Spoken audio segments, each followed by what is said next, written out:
الرسول وجاء في أخباره وأتى بصدق بين البرهان من علم القرآن حاز مكانة عليا ونال محبة الرحمن.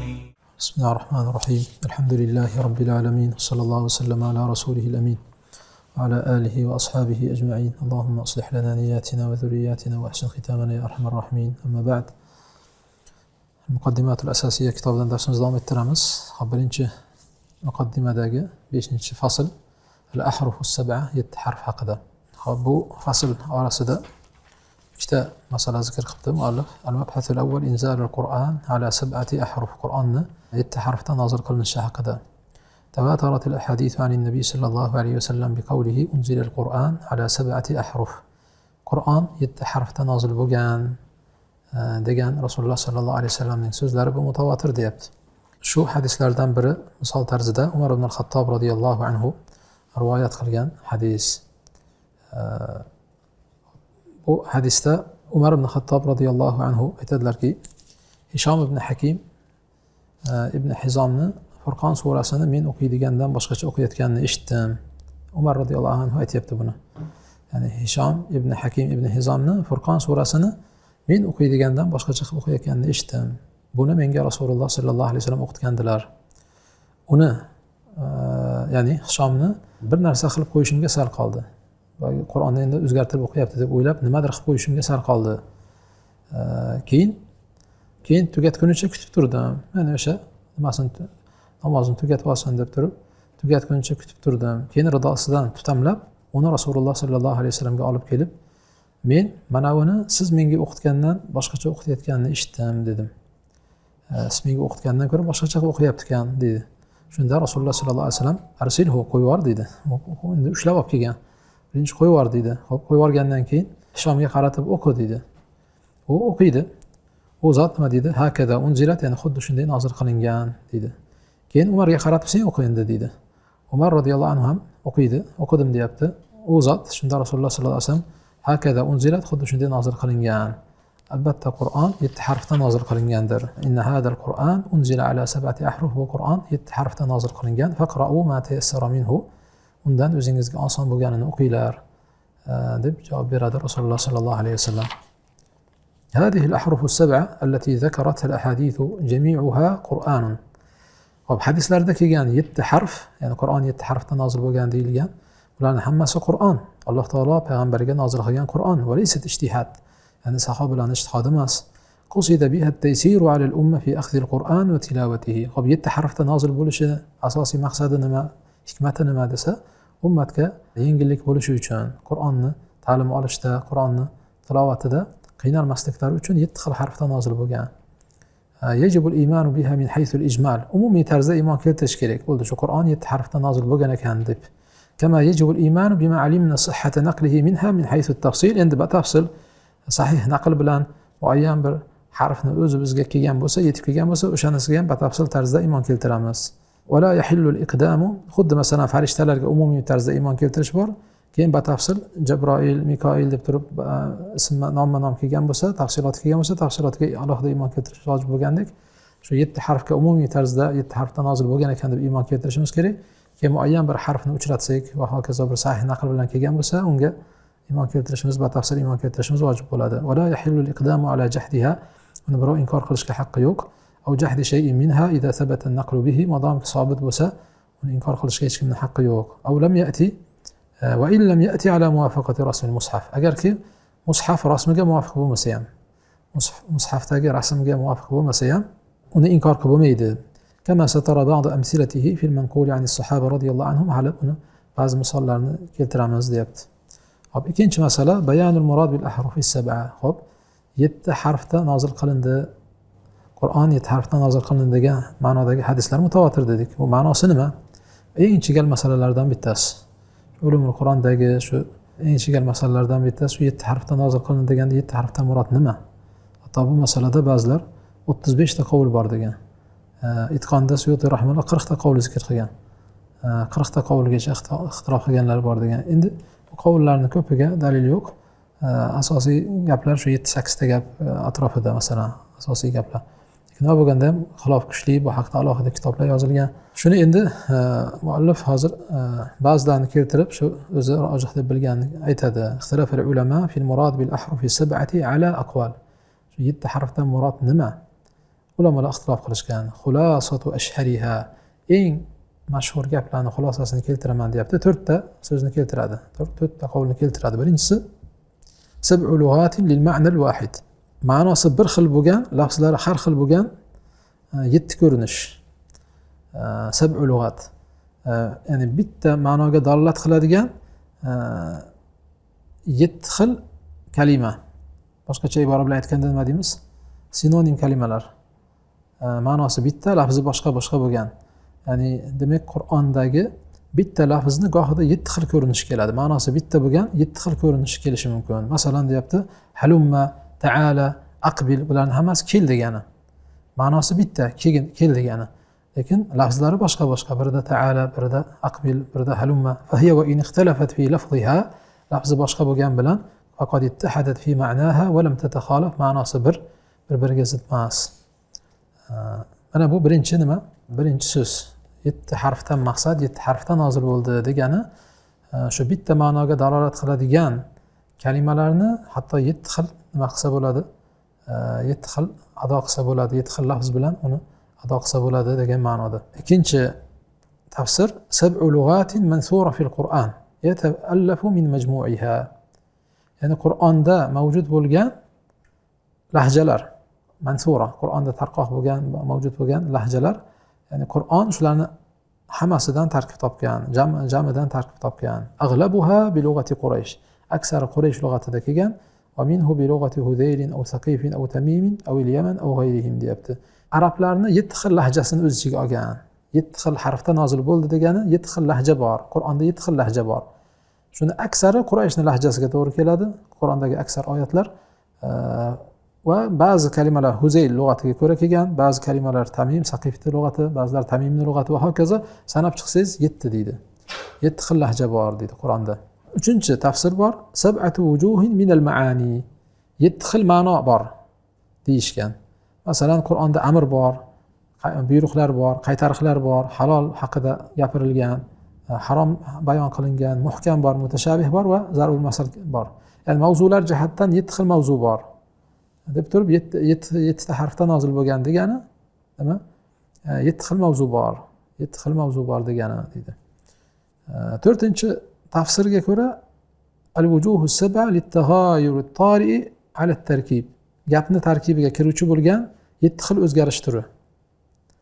Gapni tarkibiga kirish mumkin bo'lgan o'zgarishlarning 7 xili bor. Masalan, ixtilaful asma bil ifradi va tasniyati val jam'i. Ismlarni mufrad, tasniya, jam bo'lib kelishi, tazkir, ta'nis deyapti, muzakkar, muannas bo'lib o'zgarishi, va ixtilafi wujuhul i'rob, i'roblarning o'zgarishi, va ixtilafi tasrif, nima? Sarf jihatidan farq bo'lishi mumkin ba'zi kalimalar. Va taqdim va ta'xir, taqdim ta'xirda farq bo'lishi mumkin. Va ixtilaf bil ibdal, ba'zi kalimalar bir-birining o'rniga o'zgarishi mumkin.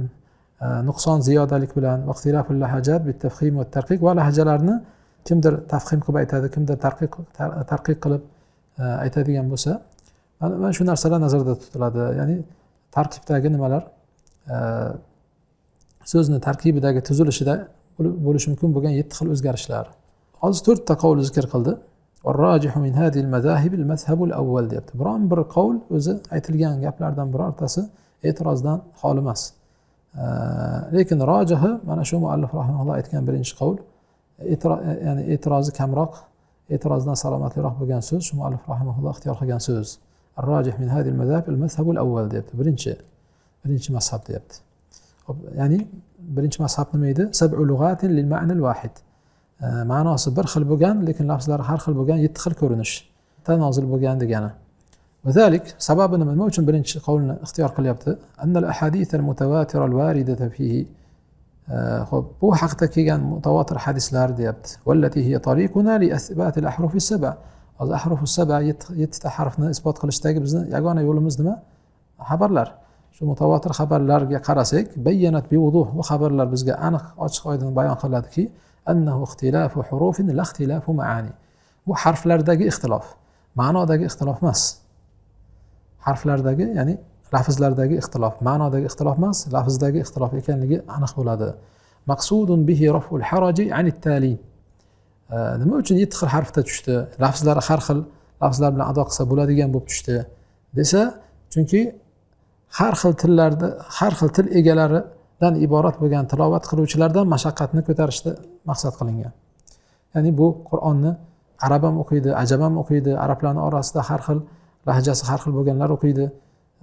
Kimdir aqbil, masalan, o'sha yuqoridagi halummaga o'rgangan, kimdir birovni chaqirishda masalan ta'alaga o'rganda, kimdir tili masalan aqbilga nima halumma ta'ala yoki aqbilga o'rgangan bo'ladi. Ikkinchisini aytish unga masalan qiyin bo'lishi mumkin. O'shalarni talaffuz qilishi o'zlariga oson bo'lgan, o'zini tildagi shu kalimani sinonimini qo'llash go'yoki ruxsat berildi, ulardan harajni ko'tarish uchun, qiyinchilikni ko'tarish uchun. Val insanu qad yajri fi isti'malihi lafzu halumma. Qarang, inson gohida o'z odatda halummani ishlatadi aqbilni o'rniga va shuni odatda o'ziga oson bo'ladi, aysar alayh. Unga oson kechadi shu lafzni ishlatish. Farufi al-haraj fi misli zalik bi nuzul al-Qur'an ala al-huruf al-mukhtalifa al-jariya fi al-isti'mal. O'sha iste'mol qilinadigan har xil harflarga ko'ra nozil bo'lgan. Madam al-ma'na muttafiqan ghayra mutakhalif. Odamki ma'no bitta bo'lsa, lafzni har xil bo'lishining zarari yo'q. Va minhu kadhalika taqdimu lafzin aw ta'khiruhu wal ma'na muttahid. Bir lafzni taqdim muqaddam qilish yoki muakhkhar qilish, modamki ma'no bir xil bo'layotgan bo'lsa, bu ham shu ma'noda deydi. Buni endi yana ham shu ma'noni nima ta'kidlaydi? Ubay ibn Ka'b radhiyallohu anhu ning hadisi ta'kidlaydi, deyapti. Ubay ibn Ka'b radhiyallohu anhu ning hadisi Abu Dawud rahimahulloh sunanlarida rivoyat qilgan. Aytadilarki, qara'tu ayatan va qara ibn Mas'ud khilafaha. Men bir oyatni o'qidim deydi Ubay ibn Ka'b. Ibn Mas'ud uni boshqacharoq qilib o'qidi deydi. Shunda Rasululloh sallallohu alayhi vasallamning oldilariga kelib aytdim, alam tuqrini ayata kaza va kaza, falon oyat menga o'qitmaganmidingiz deganda ha deydi. Ibn Mas'ud alam tuqrini kaza va kaza, siz menga esa bunday qilib o'qitmaganmidingiz? Bu falonday qilib bu tarzda o'qitmaganmidingiz deb so'raydi. Qala bala, shunday deydi. Kilakuma muhsinun mujmil. Ikkalaylar ham to'g'ri ish qildinglar, yaxshi ish qildinglar deydi. Qala faqultu lahu fadaraba sadri فقال يا أبي بن كعب إني أقرأت القرآن فقيل لي على حرف أو على حرفين. Shunda Nabiy sallallohu alayhi vasallam meni ko'ksimga turtib qo'yib nima dedilar? Ey Ubay ibn Ka'b, inni uqri'tul Qur'an. Ya'ni menga Qur'on o'qitildi. Faqila li ala harfin aw ala harfayn. So'ng menga bir harfdami yoki ikki harfdami deyildi. Men bilan hamroh bo'lgan farishta ikki harfda degin deydi. Men ikki harfda dedim deydi. Bitta faqala al-malaku alladhi ma'i, shu men bilan bo'lgan farishta ala harfayn. Ikki harfda deb aytgin deydi. Faqultu ala harfayn. Rasululloh sollallohu alayhi vasallam ikki harfda deb aytadi. Men bilan hamroh bo'lgan farishta 3 harfda degin deydi. Men 3 harfda dedim. Nihoyat 7 harfgacha yetdi. So'ng u aytdiki, sami'an aliman o'rniga azizan hakiman deb yuborsang ham, adashib azob oyatini rahmat oyati bilan yoki rahmat oyatini azob oyati bilan tugatmasang, bularning hammasi shifo bo'ladi, kifoya qiladi. Laysa minha illa shafin kafin degani. Bularning hammasi shifo bo'ladi, kifoya bo'ladi, deyapti. In qulta g'afurur rahima aw qulta sami'an alima aw qulta aliman sami'a fallohu kadhalik. Ya'ni hozir ba'zi oyatlarning oxiri g'afurur rahima bo'lib tugagan bo'lsa, sami'an alima desang ham yoki aliman sami'a deb aytib qo'ysang ham, Alloh haqiqatda shunday. Ma lam taqtim ayata azabin bi rahma aw ayata rahmatin bi azab. Odamki azob oyatini rahmat oyati bilan yoki rahmat oyatini azob oyati bilan tugatmasang bo'ldi. Ya'ni ma'no o'zgarib ketmasa bo'ldi deb javob berganlar deydi. Qarang, mana bu hadisda muallif aytibdi. Arada sallallohu alayhi vasallam anna ikhtilafahuma hina ikhtalafa fil qira'ati lam yakun an tadad. Hozir Ubay ibn Ka'b bilan Abdulloh ibn Mas'udning qiroatidagi farq, bu orada hech qanaqa ziddiyat yo'q. Ikkala qiroatining orasida hech qanaqa ziddiyat yo'q. Chunki Qur'on bu mana shu lafz bilan ham tushgan, shu vajh bilan ham tushgan, bu vajh bilan ham tushgan. Va madam al-wajhani muttafiqayn, odamiki ikkala vajh ham, ikkala ko'rinish ham bir xil ekan. Kat taqdim va ta'khir fil misal al-mazkur. Yuqoridagi taqdim va ta'khir misoliga o'xshash. Ya'ni samiyan alima deb aytasizmi yoki aliman samian deb aytasizmi, farqi yo'q dedi-ku. Taqdim ta'khir shu. Samian aliman deb aytasizmi yoki aliman sami'a deb aytasizmi, farqi yo'q deyildi. Aw at-tanwi' fihi bi dhikri lafzin badala lafzin. Yoki bir lafzning o'rniga boshqa lafz ishlatib qo'ysa. واللفظان لشيء واحد وإكلاسي ham bitta narsaga dalolat qilsa فليس في هذا من بأس unda hech qanaqa nima zarar yo'q degan narsa tushuniladi.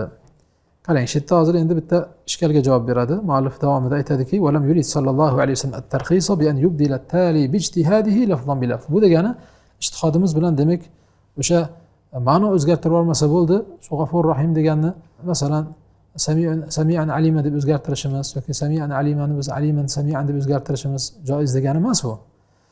Lekin inson o'zini ijtihodi bilan o'zgartirishi ruxsat degani emas. Va innama haza masalun lit-taqrib. Yuqori hadisda shunchaki taqribiy misol keltirilyapti xolos. Va anta tulahidu fi sadri al-hadis. Hadisni boshida agar yaxshilab e'tibor qilinsa, anna Ubay va ibn Mas'ud innama qara'a bima aqra'ahuma an-nabiy sallallohu alayhi vasallam. Ya'ni Ubay ham Ibn Mas'ud ham Rasululloh o'rgatgan qiroatda qiroat qilganlar. La ijtihadima, o'zlarining ijtihodiga emas. Shuning uchun borib, "Ya Rasululloh, menga shunday qiroat qildirgandingiz-ku" deyapti. Unisi ham borib shunday qiroat qildirgandingiz-ku deyapti. Ha deb Rasululloh tasdiqlayaptilar. Demak, Rasululloh sallallohu alayhi vasallam o'zlari shu tarzda qiroat qildirganlar. Demak, va shahidu fi hadal hadis lima qasadnahu zohir. Ya'ni biz ko'zlagan ma'noga bu hadis ochiq dalil bo'lyapti. Va huwa audu ikhtilafi al-ahruf as-sab'a ila hada al-ma'na. Demak, 7 ta harfdagi ixtilof mana shu ma'noga qaytadi. ومثاله في مجيء القراءة النبوية بمثل هذه الصورة ما جاء من حديث عقبة بن عامر رضي الله عنه ينبر مصالنا كيلتريابته عقبة بن عامر حديث ذا رأيت رسول الله صلى الله عليه وسلم قرأ هذه الآية في خاتمة النور وهو جاعل إصبعيه تحت عينيه يقول بكل شيء بصير. رسول الله صلى الله عليه وسلم شو نور سورة سنة خاتمة سداجي يكون داجي آياتنا o'qiganlarida barmoqlarini ko'zlarini ostiga qo'yib ikki barmoqlarini ko'zlarining ostiga qo'yib bikulli shay'in basir, Alloh taolo hamma narsani ko'ruvchi deb o'qidi. Vaholanki mushafda nima deb keladi? Bikulli shay'in alim. Alloh hamma narsani biluvchi deb kelgan. Shu biluvchini o'rniga basirni ishlatgan. Yuqoridagi ma'no bitta bo'lsa bo'ldi dedi-ku. Lafz o'zgarsa ham zarari yo'q. Ma'no bitta bo'lsa bo'ldi.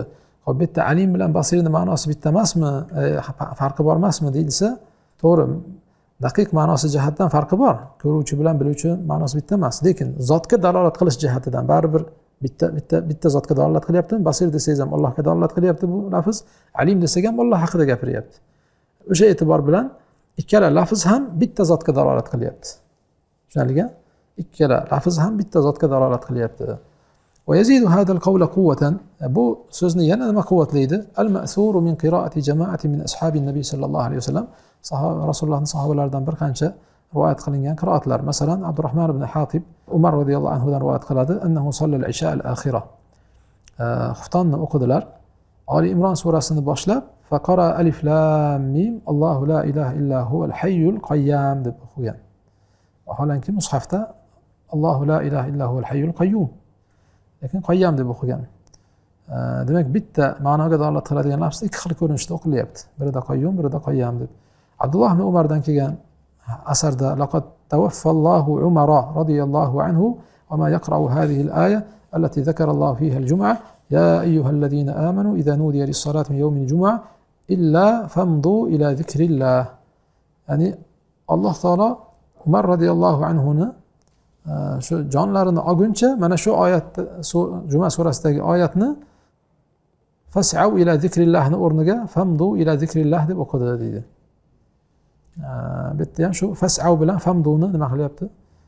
Ma'nosi bir-biriga yaqin ikki xil lafz kelyapti. Abu Razid Mas'ud ibn Malik rivoyat qiladi. Fi qira'ati Abdullah, ya'ni ibn Mas'ud. Ibn Mas'udning qiroatida va haythuma kuntum fawallu wujuhakum qibalah. Fawallu wujuhakum qibalah deb kelgan. Lekin mushafda fawallu wujuhakum shatrahu. Bu ham e'tibor bersangiz bir xil ma'nodagi ikki xil lafz. Ila amsilatin ukhra marwiyatin anhum. Undan boshqa rivoyat qilingan aqllar bor. تدل جميعا bularni hammasi nimaga dalolat qiladi? Ala anna zalika min tilka al-ahruf allati qara alayhim biha Rasululloh sallallohu alayhi vasallam. Rasululloh sallallohu alayhi vasallam o'zlari qiroat qilgan harflarni bittasi, ya'ni har bitta sahobadan kelgan naql shu harflarning bittasiga dalolat qilayotgan bo'ladi. Rasululloh o'qitgan bo'ladi. Va la tara bayna shay'in minha va bayna ma fil mushaf mukhalafa fil ma'na. Ma'no jihatidan mushafdagi lafz bilan ulardan kelgan qiroatdagi lafzning orasida farqi yo'q. Ma'no jihatidan farqi yo'q. أما الأقوال الأخرى فضعفها بعد هذا ظاهر. أما qolgan aytilgan gaplarning hammasi zaifligi ochiq oydin deyapti. فهي مع مخالفتها لما ذكرت من الأدلة yuqoridagi dalillarga xilof bo'lishidan tashqari فإن كل منها لا يخلو من ضعف في نفسه ya'ni bu gaplarni o'zi ham zaif. Ya'ni boshqa tafsirlar hozir 4 xil tafsir keltirdi. Birinchisini rojih dedi, kuchli dedi. Qolgan tafsirlarni yuqorida keltirilgan dalillarga xilof va undan tashqari o'zi ham bu dalillar kelmagan taqdirda ham u gaplar zaif gap deyapti. Nima uchun hozir bayon qiladi. فالقول الثاني يرده أن عمر وهشاما اختلفا في الحروف وكلاهما قرشي. Ikkinchi so'z nima edi? Ikkinchi so'z. Qur'ondagi har xil lahjalar. Ya'ni Qur'on 7 harfda nozil bo'ldi degani Qur'onda 7 xil lahja bor degani. 7 xil lahja bor. Har kim o'zining lahjasida oson bo'lishi uchun 7 xil lahja kelgan deb tafsir qilinsa, bu zaif deyapti. Nimaga desa, chunki hadisda Umar radhiyallohu anhu bilan kim? Hisham. Ikkalasi ham Qurashi. Hisham ibn Hakim ikkalasi ham Qurashi. Demak, hozir agar bularni Quraysh lahjasida ikkalasi ham qiroat qilsa va bundan maqsad, harflardan maqsad lahjalar desak, demak ikkalasi bir xil o'qish kerak bo'ladi. U boshqacha o'qiyapti, bu boshqacha o'qiyapti, vaholanki ikkalasining lahjasi bitta. Keyin borib Rasulullohga o'qib berganda xuddi shunday nozil bo'ldi, bunda ham nozil bo'ldi deyapti. Demak, bu yerda har xil lahjalar iroda qilingan bo'lishi mumkin emas. Shu hadisda ma'lum bo'ladiki, bu yerda lahjalar emas. Keyin ikkinchidan sanab chiqilganda 7 xil lahjadan ko'p lahjalar bor deyshadi. Ya'ni Qur'ondagi ishlatilgan kalima muayyan bir lahjada kelgan ba'zi kalimalarni hisoblasak 7 tadan oshadi deydi. Bu jihatdan ham to'g'ri kelmaydi. 7 harfdan nozil bo'ldi degani 7 xil lahjadan ko'p lahja bor deyshadi. Uchinchi qavl yarudduhu uni nima rad qiladi? Zaifligiga dalil nima? أن الأحرف السبعة بدلالة النصوص الواردة فيها إنما هي بقراءة الكلمة الواحدة على وجهين فأكثر. والكلمة الواحدة لا تكون أمرا ونهيا وحلالا وحراما ومحكما ومتشابها ومثلا بل في هذا ضم النقيض إلى النقيض. Uchinchi tafsir nima edi? 7 xil ma'no bor Qur'onda. Qur'onda 7 xil ma'no bor. Amr bor, nahiy bor, halol, harom bor, muhkam bor, mutashabih bor degan edi. Bu so'zning zaifligiga nima dalil bo'ladi? Yuqorida ahruf sab'a haqida kelgan dalillarni ko'zdan kechiradigan bo'lsak, bir xil bitta kalimani bir necha xil ko'rinishda qiroat qilish haqida, ya'ni bu harflarning har xil bo'lishi, ya'ni bitta kalimani har xil ko'rinishlari haqida ekanligini tushunamiz. Ma'no haqida emas. Tushunilgan? Endi agar shu hadislardan kelib chiqib bitta kalimada 7 xil harf bo'ladi deganni agar shu harfni ma'no deb tafsir qilsak, bitta kalimani o'zi bir vaqt o'zida ham amr ham nahiy bo'lmaydi, ham halol ham harom bo'lmaydi. Tushunilgan? Shuni aytayaptiki, val kalimatul wahida la takunu amran va nahyan. Bitta kalima bir vaqt o'zida ham amr ham nahiy ham halol ham harom muhkam mutashabih yoki ham zarul masal bo'lmaydi. Bal fi hada dammun naqid ila naqid, bu bir-biriga zid gaplarni nima qilish, ham amr ham nahiy bo'ladi desangiz, zid bir-biriga zid bu. Ham halol ham haromga dalolat qilyapti desangiz, bir-biriga zid bu. Bu haqda yoki shu mazhabga dalolat qiladigan bir hadis ham rivoyat qilingan, lekin sanad jihatdan sobit emas deyapti. Demak, har xil ma'nolar iroda qilingan deyish to'g'ri emas. Keyin qarang. Shu Usmon radhiyallohu anhu davrida Qur'on jamlanganda bitta harfni qoldirdi deyildimi? Shunday deyilgan, bitta harf qoldirgan. Qolgan harflarni hammasini nima qilgan? E'tiborga olmasdan shu Qur'onni yozdirganda ixtilof ko'payib ketgandan keyin bitta harfni qoldirib, qolgan harflarni hammasini nima qilgan? Qolgan Qur'onlarni hammasini yoqib olishga buyurgan. Xo'p, agar bitta harfda qoldirdi desak, bu 7 ta ma'noning bittasi qoldi deganimi? Bitta amrni olib qolgan nahiyni, halolni harom chiqarib oldi deganimi? To'g'ri kelmaydi hech qanaqasiga xullas. Tushunilgan? Shu ahruf sab'a haqida kelgan dalillarni to'plasak, ma'no nazarda tutilgan bo'lishi mumkin emas. Tushunilgan? Xo'p, 4-so'zni zaifligiga dalil nima? 4-so'z nima edi o'zi? Gap tarkibidagi 7 xil o'zgarish. Gapning tarkibidagi 7 xil o'zgarish, ya'ni kalimani mufrat shaklda aytish mumkinligi yoki tasniya jam qilib yoki muzakkar muannas qilib, ba'zi oyatlar bor muzakkar bo'lib kelgan, ba'zida muannas bo'lib kelgan, ba'zi oyatlar mufrat, ba'zi oyatlar li amanatihim desa, ba'zida li amanatihim bo'lib jam bo'lib kelgan va hokazo. Masalan, shunga o'xshash farqlar deyishgan. Mana bu 4-qavlni nima rad etadi? Vujudu aksari hadhihi al-wujuh fi al-mushaf al-Uthmani. Bu nimalarning hammasi aytilgan tarkibdagi so'z tuzilishidagi o'zgarishlar hammasi Usmoniy mushafda bor. Allazi alayhi qira'atul qurra. ya'ni qorilar qiroat qilgan qiroatlarda mavjud. Ma anna jama' Usmon radhiyallohu anhu inma kana fil ibqa ala harfin min as-sab'a. Qarang. Usmon radhiyallohu anhu davridagi jamlanishda faqat bitta harf qoldirilgan. Agar bundan maqsad o'sha bitta harf qoldirilgan desak, shu bitta harfdagi hozir Usmon radhiyallohu anhu mushafiga to'g'ri keladigan harfni o'zida shu o'zgarishlar bor. Bu o'zgarishlarni 7 ta harf deb aytsak, unda Usmon radhiyallohu anhu qilgan ishida bir ma'no qolmaydi. Bitta harfga chekladi degan ma'no qolmaydi. Shuncha aytibdiki, "Va ma kana minha muwafiqan lirasmi duna sa'iliya." Ya'ni Usmon radhiyallohu anhu faqat bitta harfni qoldirgan, "Va ma kana minha ay min as-sab'ati muwafiqan lirasmi duna sa'iliha." Bitta harfni qoldirib va qolgan harflardan o'sha harfga muvofiq bo'lganini qoldirgan. Masalan, o'sha in ja'akum fasiqun binaba'in fatabayyanu yoki fatathabbatu. Ishda ikki xil harf bor deymiz. Lekin oldin nuqta qo'yilmagan-ku. Nuqta qo'yilmagani uchun fatabayyanu bitta harf desak, fatathabbatu ikkinchi harf, lekin bunga rasmul usmoniyga xilof emas. Shunga, ya'ni qolgan harflardan shu qoldirgan harf o'sha lug'at Qurayshda qoldirgan bo'lsa, Quraysh lahjasida yoki o'sha harfda qoldirgan bo'lsa deylik masalan, keyin qolgan nimalardan, qolgan harflardan shu rasmga to'g'ri keladigani bo'lsa qoldirgan. Duna sa'iliha, qolganlar hammasi e'tiborga olmagan endi. Qolganlarni o'sha yoqvorishga buyurgan. Va zalika dar'an lil fitnati bi ikhtilafil huruf. Nima uchun Usmon bu ishni qildilar radhiyallohu anhu? Fitnani oldini olish uchun. Chunki o'sha xuddi mana hozir xilof chiqib ketyapti-ku, Umar radhiyallohu anhu boshqacha o'qiyapti deb. Aslida boshida bu tushgan paytda o'zi 7 xil harfda tushgan paytda oson bo'lish uchun edi. Lekin odamlar buni Qur'on bo'lgandan keyin, Qur'onda o'zgartirish kiritib bo'lmaydi degandan keyin go'yoki o'zi eshitmagan harfda o'qilayotganini eshitsa, bu Qur'onni o'zgartirib o'qiyapti deb orada nizo chiqishi mumkin bo'lgandan keyin oxiri bitta harfda qoldirish munosib deb bilindi. O'sha harflar har xil bo'ladigan bo'lsa fitna kelib chiqadi deb turib, shuni oldini olish uchun bitta harfni qoldirgan Usmon radhiyallohu anhu. Fa in kanat tilka al-huruf la zalat jami'an mawjudatan fil mushafi, agar shu harflarning hammasi hali ham mushafda mavjud bo'lsa, Usmon radhiyallohu anhu qilgan ishini ma'nosi qolmaydi-da. Ya'ni hozir 7 xil o'zgarish desak, jumla tuzilishidagi 7 xil o'zgarishlar, taqdim, ta'xirlar yoki mufrad tasniya bo'lib kelishi, muzakkar muannas bo'lib kelishi bitta kalimani desak, bular hozir bor qiroatimizda. Vaholanki hozirgi Qur'on bitta harfda.